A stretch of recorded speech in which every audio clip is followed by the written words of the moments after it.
Du lyssnar på Lifecoach-podden, avsnitt 111. Why Sleep is the next feminist fronteir med Shawna Samuel. Välkommen till Lifecoach-podden, där allt handlar om tankar, känslor och hur vi kan använda dem för att komma dit vi vill. Jag är din guide, författare, projektstartare och certifierad lifecoach, Anna Wallner.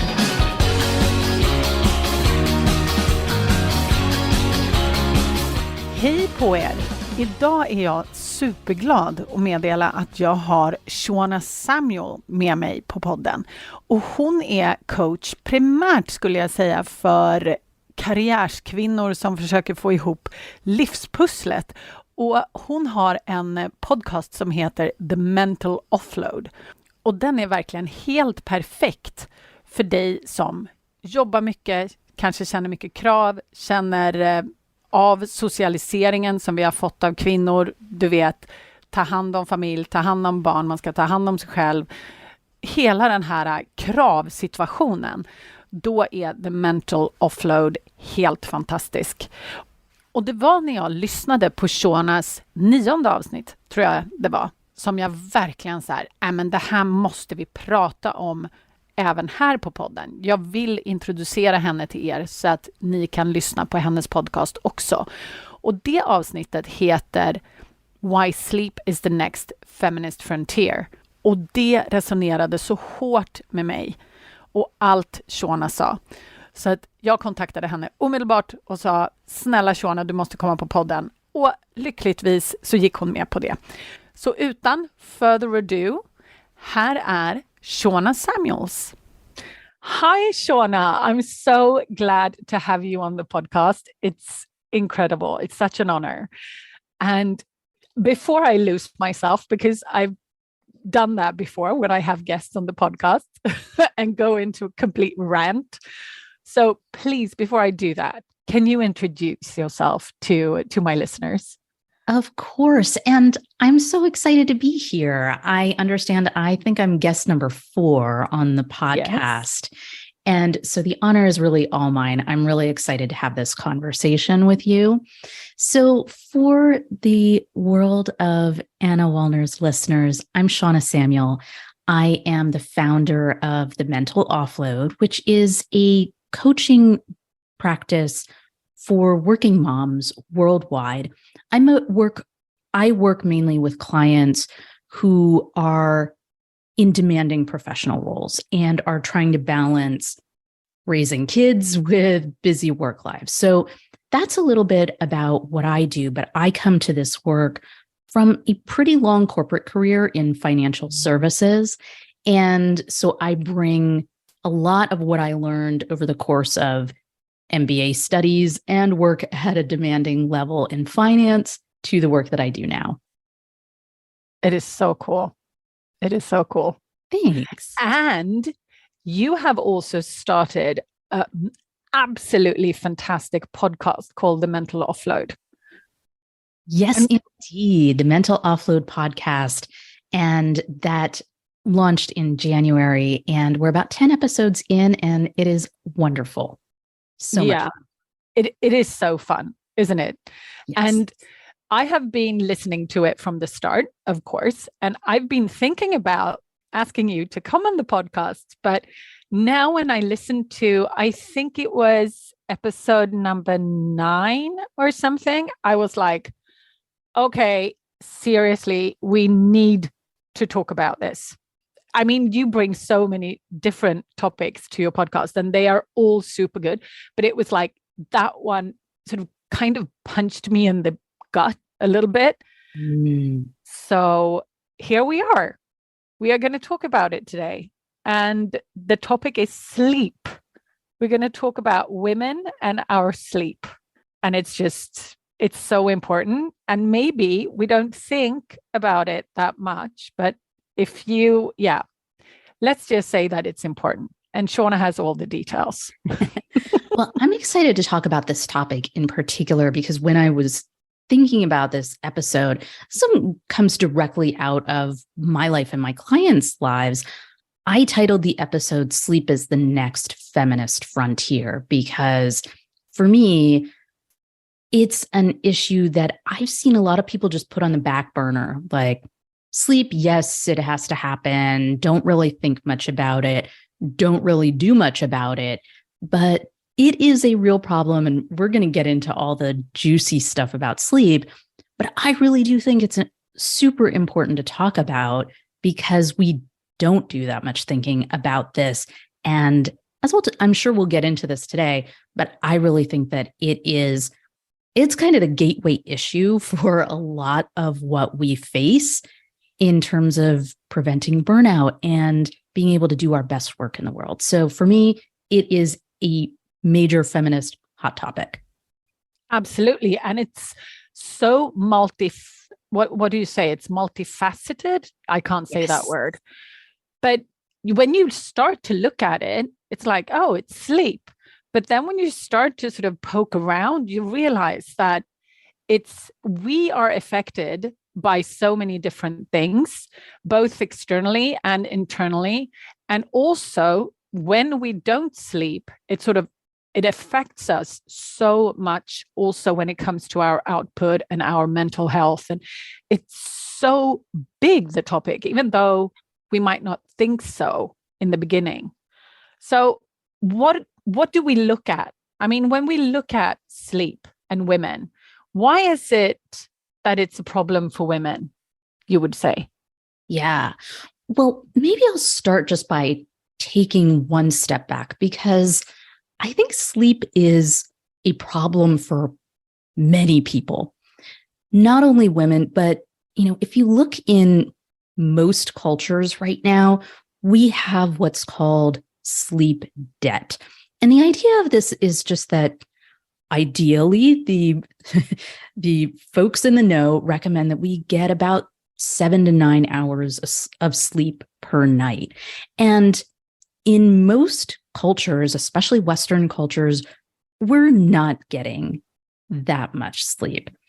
And I was looking at some statistics about Sweden, and Sweden, the average amount of sleep just overall across the board, people spend 6 hours, 10 minutes per night in bed. So not necessarily asleep, but in bed. So we're already starting at a deficit overall. So I think it's important to know there is sleep debt, and this is a thing that exists. But then when we get into why this is an issue for women in particular, well, the statistics on this are a little bit nuanced. And so what I want to say about women and sleep is a couple things. One is that it's really hard to know whether the needs are bigger or smaller for women. But to the extent that we have some data on this, it looks like women actually need a little bit more sleep than men on average. And much of that is because we're carrying the mental load of our households. And that is exhausting. I was trying to get some sleep the other night, and I remember, I could hear my son up and starting to get ready for school. And even though I was trying to sleep in a little bit more, my brain was already spinning about things that he needed to do and shouldn't forget. So I remember kind of bolting up in bed, even though my alarm hadn't gone off. And I was like, don't forget your water bottle. Did you pack this? Do you have this ready to go for school? Yeah. Many of us have that going on in the background, even when we're trying to sleep. And so we actually need extra sleep to help make up for carrying that mental load. Yeah. And I think you describe it so well. It's like something going on in the background. It's like a background soundtrack. And I think so many women, I don't think it has to do with if you have kids or not. Of course, when you get kids, it's a whole different ball game. But when I talk to my clients, some of them don't have kids and they still have this soundtrack at the back. I'm not saying men don't have it, but all the women I meet, they have this, and it's exhausting. Yeah, absolutely. Whether or not you have kids, women in many cultures are socialized to be in charge of the house in some way, shape, or form. And so we carry that around as you put it, like that background soundtrack about, don't forget to do this or add this to the grocery list. All that stuff ends up sitting in the back of our mind, and carrying it around is heavy, and it requires some extra rest to get through it. And then we'll talk about how that actually ramps up a little bit over time. Yeah, but I really, of course, my husband always says, Anna, everything is not about you. But and of course it isn't. But when I listened to your podcast, I just was transferred back in time when our kids were 2 and newborn, or like 3 and 1 or something like that. And I just didn't sleep. But it was not only the fact that I didn't get my hours, it was also that I didn't get like quality sleep because I got woken up, or I also, I woke up by myself. And I actually read a super interesting study made on women with kids, women without kids, men with kids, and men without kids. And like who wakes up out of their deep sleep to baby sounds. And first it was women with children, then it was women without children, then it was men with children, and last, not surprisingly, men without children.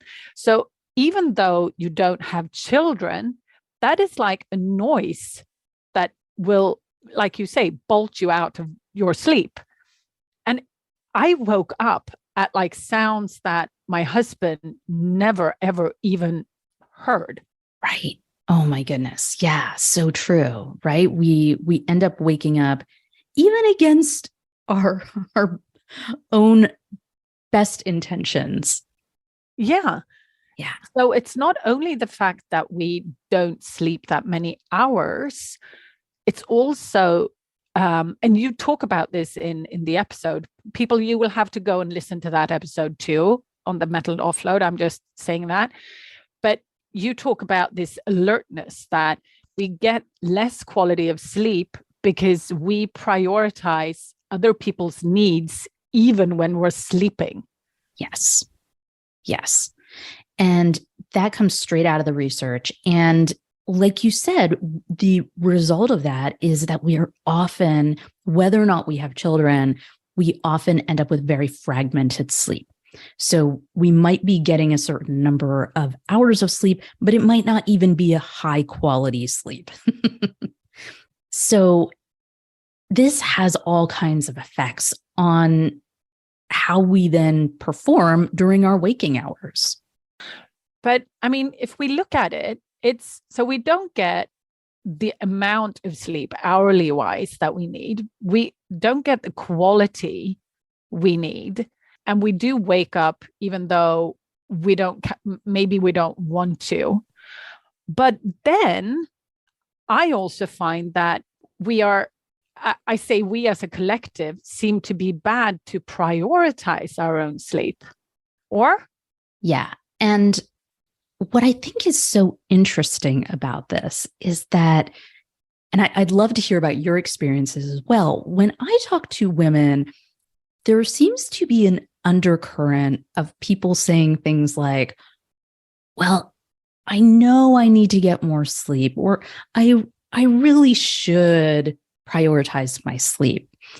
I think there's a sort of knowledge that we should and would like to, and yet it's not happening. So for me, that's such an interesting phenomenon that's happening. It's like people know that they want more sleep and seem to be blocked about their ability to get it. So I'm like, well, what's happening there? Yeah. That's kind of what led me to record this particular episode. I was like, everyone says they need it and it's not happening. Why?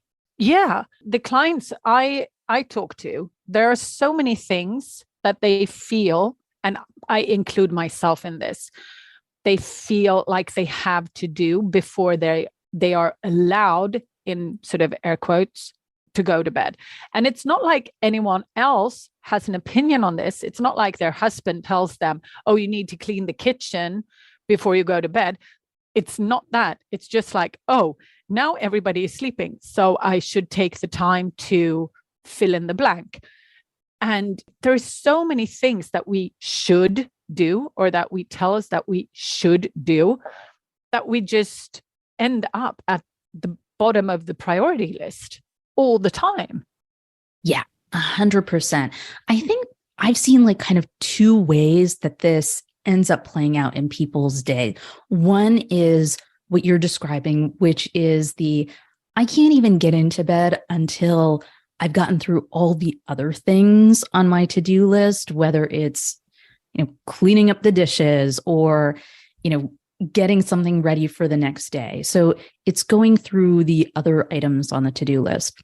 The other thing that I see happening is this idea that the only time I can actually get some me time is either very late at night or first thing in the morning, after everyone else is in bed or before everyone else has woken up and before I need to get to my job. So, things like waking up at 5:30 in the morning to go get to the gym or just have a cup of coffee on our own. So there are, whether it's in pursuit of the to-do list or in pursuit of fleeting amounts of solo me time, our sleep ends up falling to the bottom of the priority list. And that is happening kind of across the board in many different cultures and communities. Yeah, but it's so interesting, though, that when you look at it, like the me time, that has to happen. Or I don't say it has to happen, but for many women, we feel like it has to happen when nobody else is awake.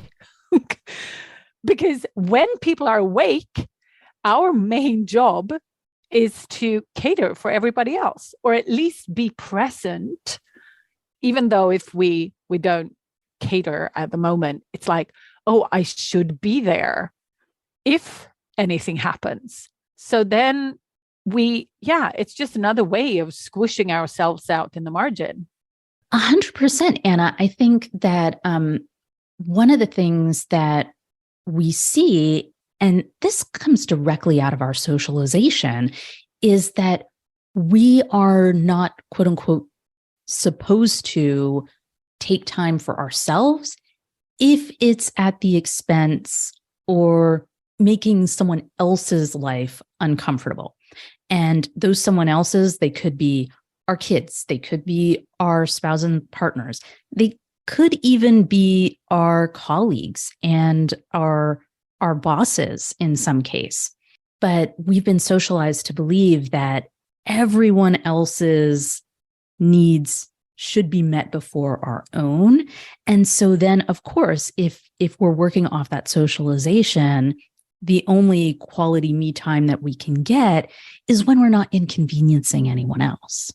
And I also think it's interesting if we look at the socialization and we look at sort of me time and we look at the differences between men and women, like on a broad spectrum, and women, they're like, oh, I need to earn it, or I need to justify that I take this time, or I need to have some kind of excuse. Well, I'm not saying that this doesn't happen, but I have never come across a male friend or an acquaintance that has acted in this way.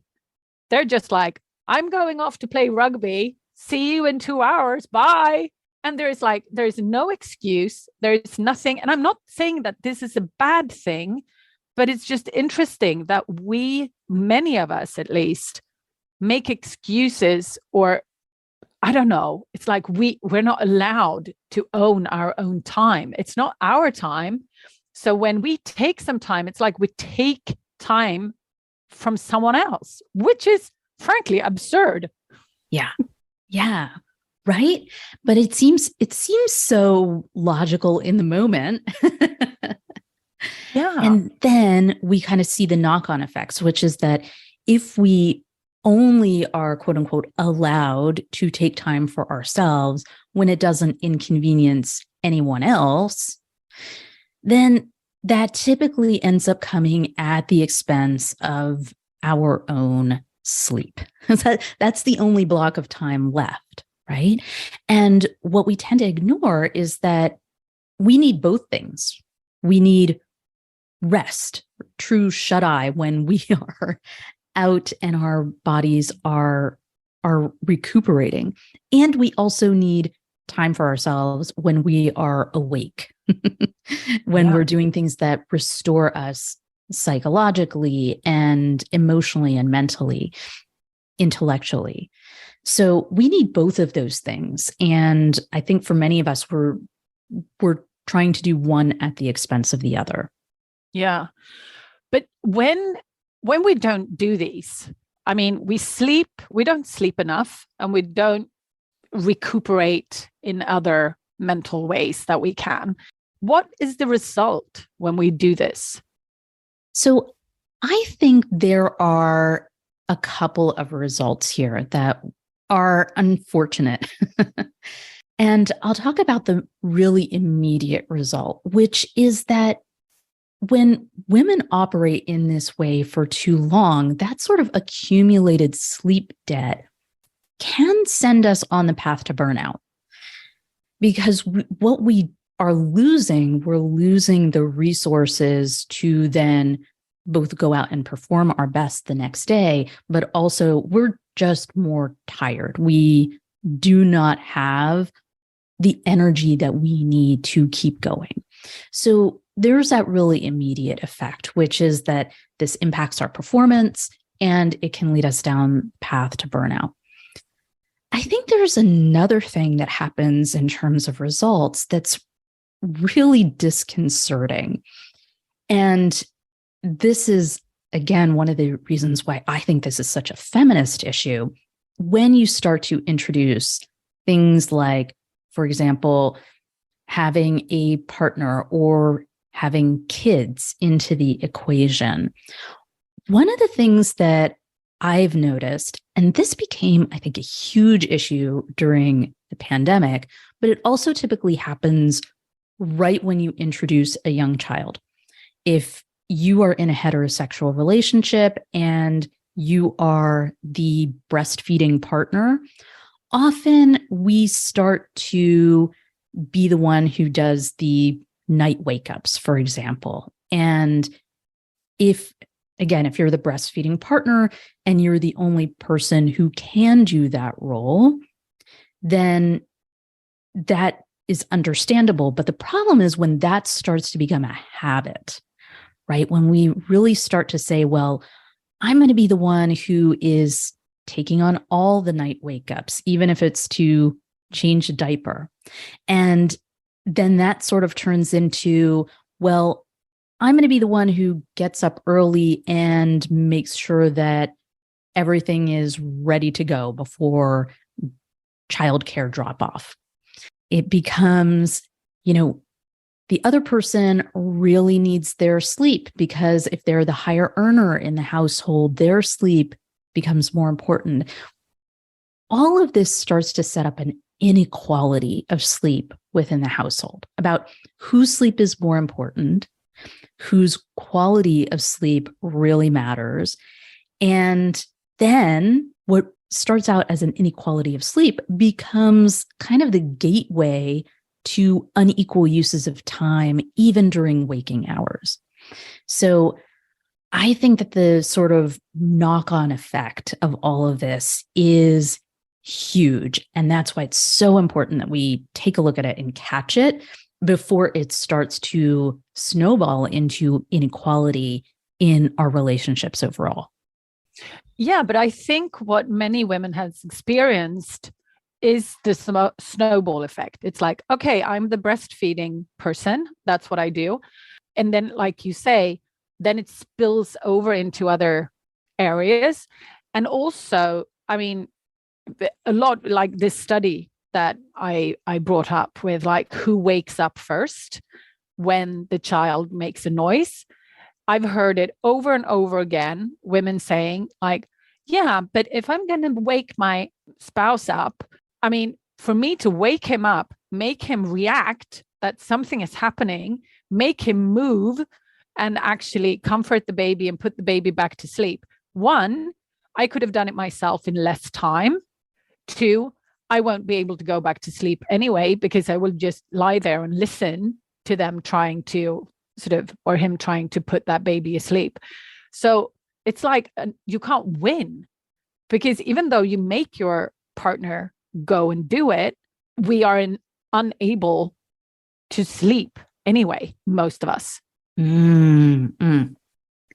Right. And it sounds like such a catch-22, like, you know, what do I do in this situation?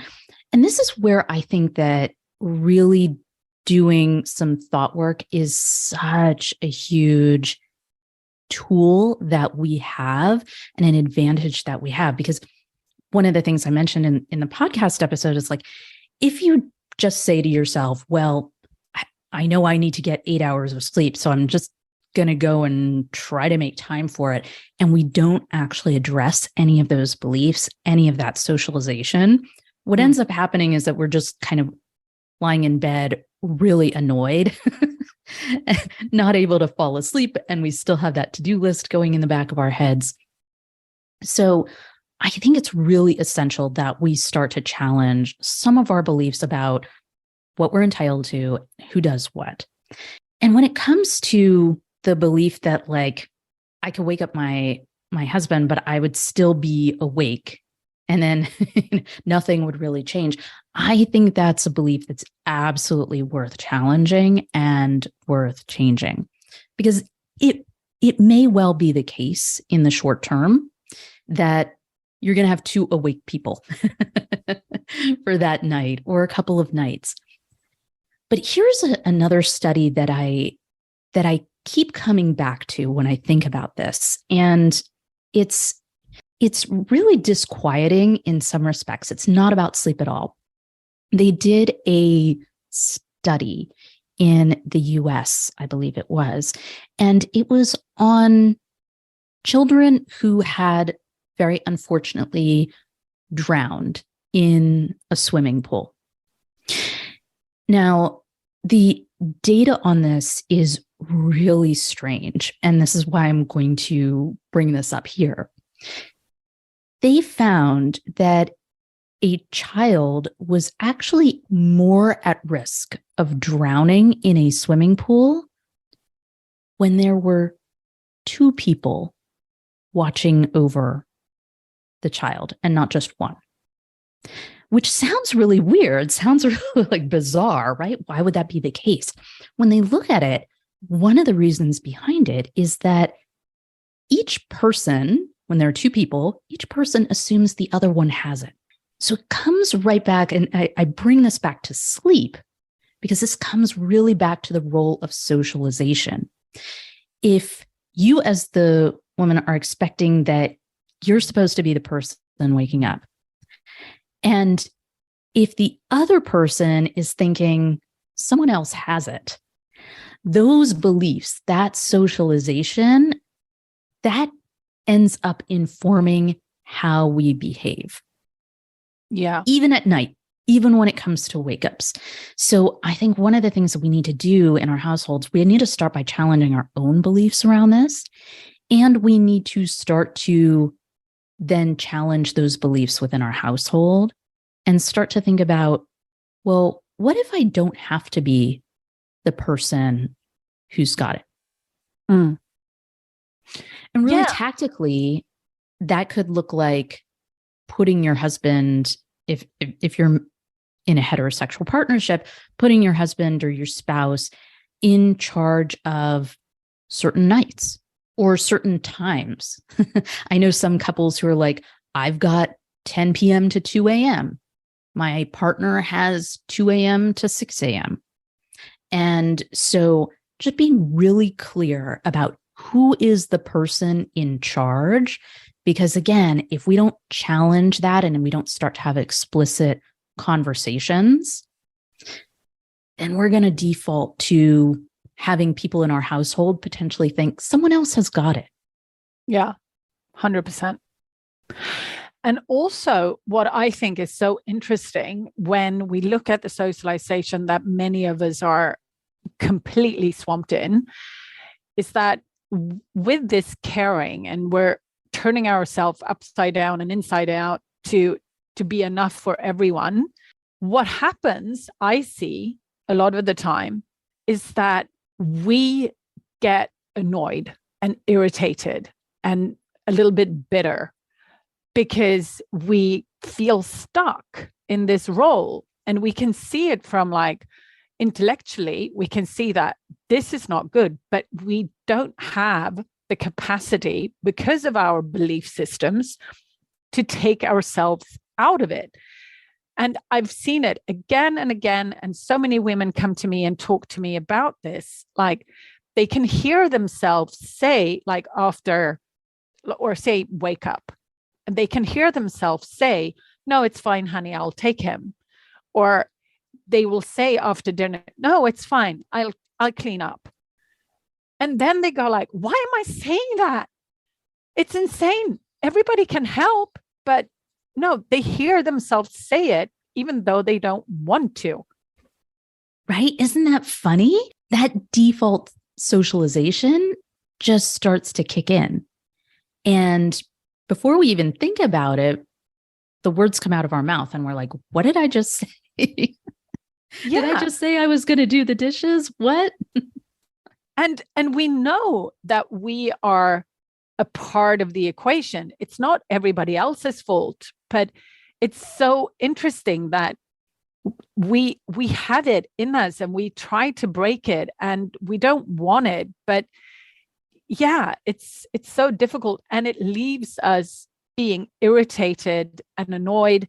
And when we try to take care of our families or people we love from that feeling, we don't really show up as the people we want to be.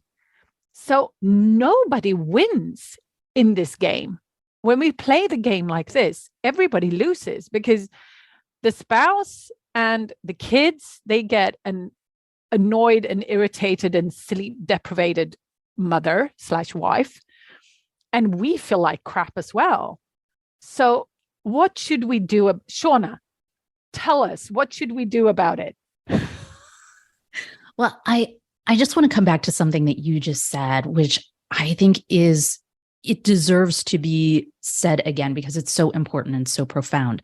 Nobody wins in this game, right? When we're not showing up as the people that we want to be, nobody wins. No. And we're operating from that place. And this is where I think everyone is going to benefit from the work that you do, Anna, like helping women see and catch themselves in those moments where they're tempted to say, oh, no problem. I've got this. I'll take care of it. Even when what they're really feeling is like resentful and bitter and put upon. So the tools that you're teaching the women in your world are so, so important for this. I think that's the first place that we need to start is like, let's do some thought work and understand what we're really truthfully bringing to our families when we operate in this way. I also think there are some really tactical things that we can do. I really encourage people to do a sleep audit.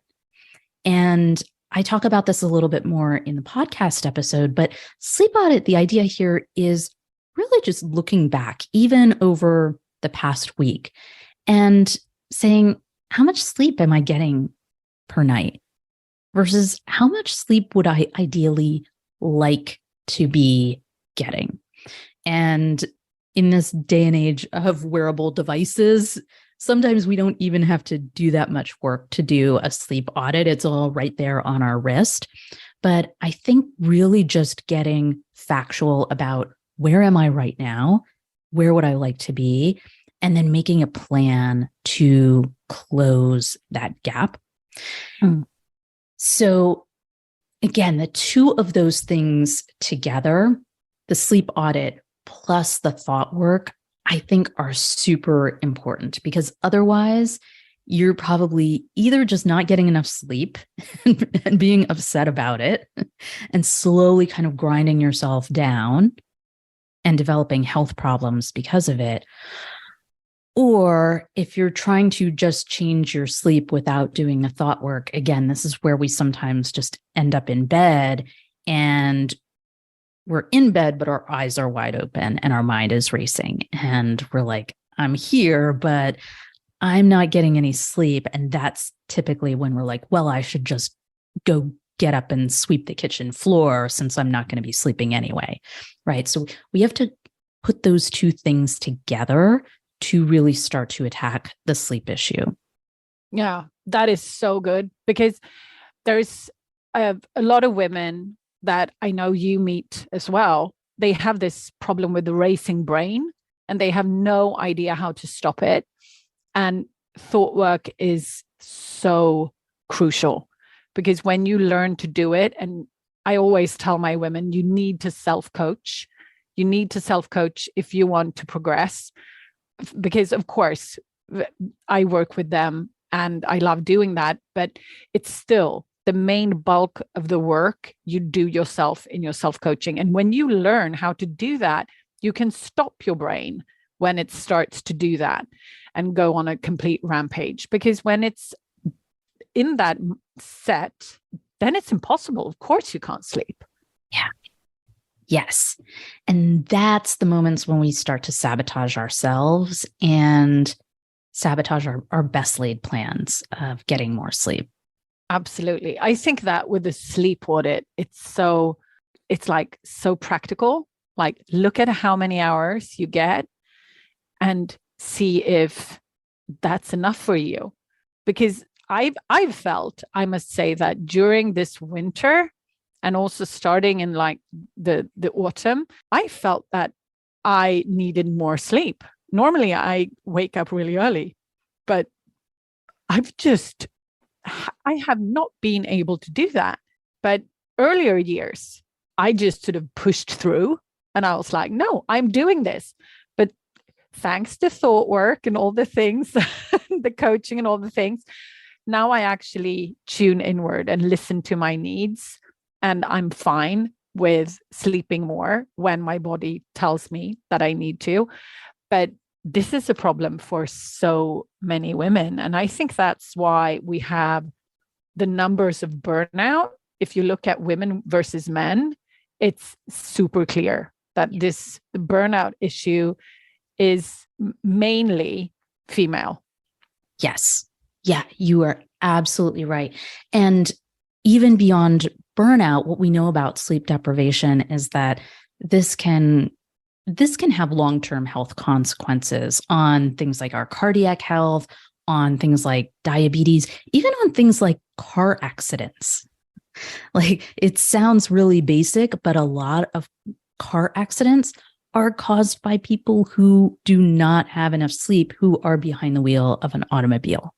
So whether we think about this as contributing to our ability to perform at work, or our ability to be present at home, or just our ability to be here and healthy for the long term, I think this is such a critical issue.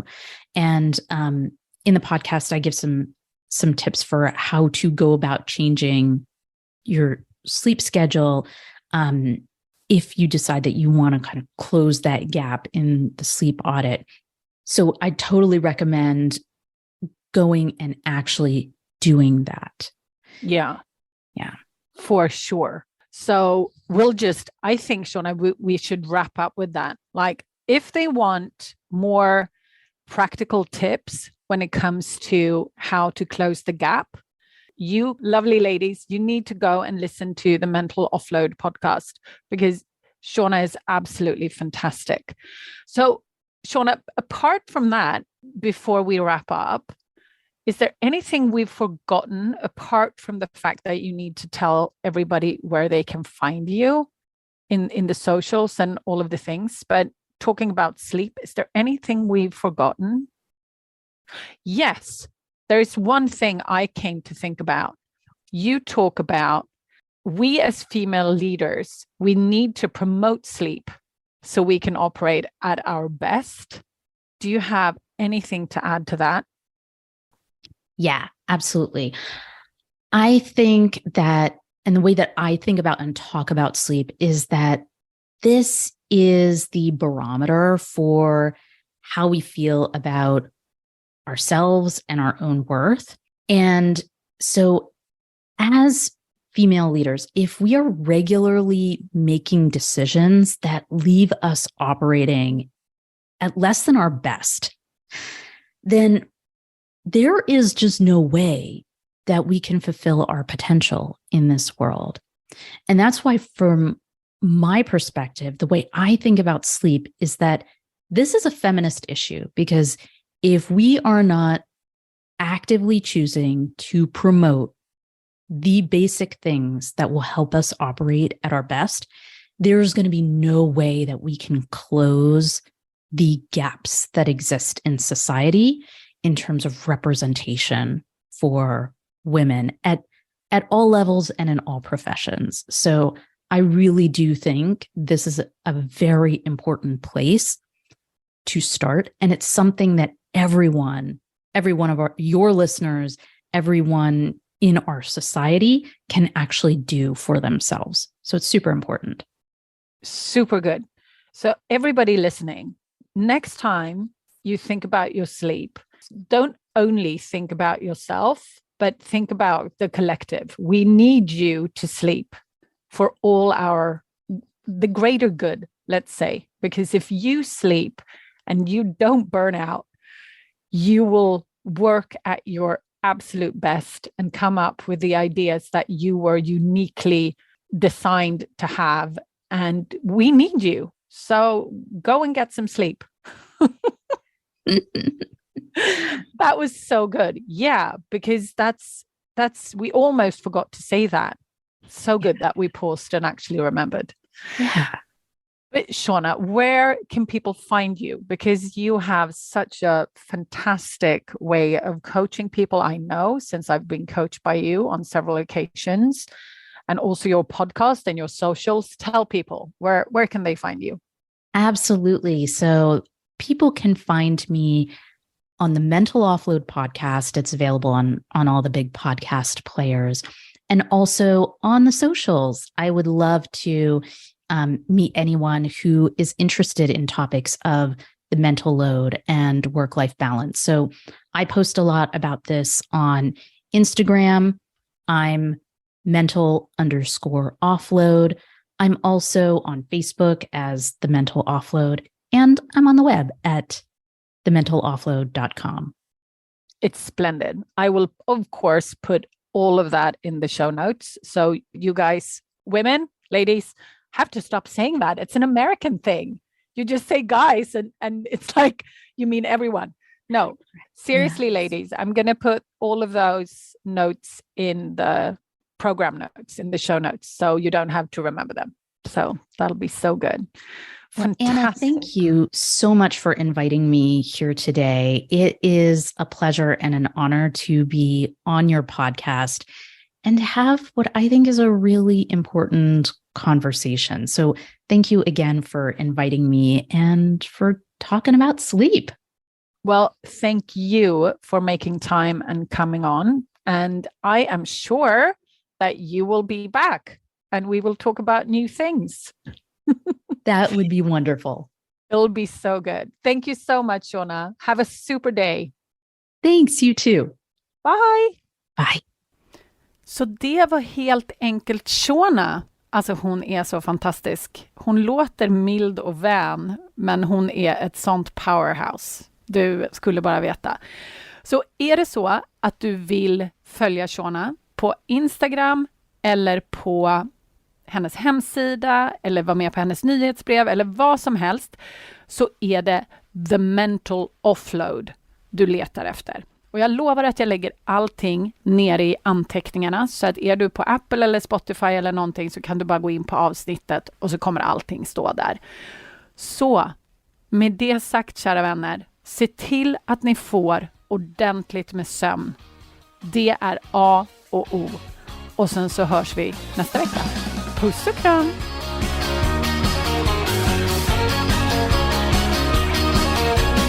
Om du gillar vad du hör här på podden så måste du kolla in mitt månatliga coachningsmedlemskap. Där tar vi alla verktyg här på podden plus massor mer. Vi tillämpar dem och får våra hjärnor att jobba för oss istället för emot oss. Det är en game changer, jag lovar. Och jag skulle älska att få ha dig med. Du går bara till annavallner.se/medlemskapet så kan du läsa mer och gå med. Vi ses på insidan.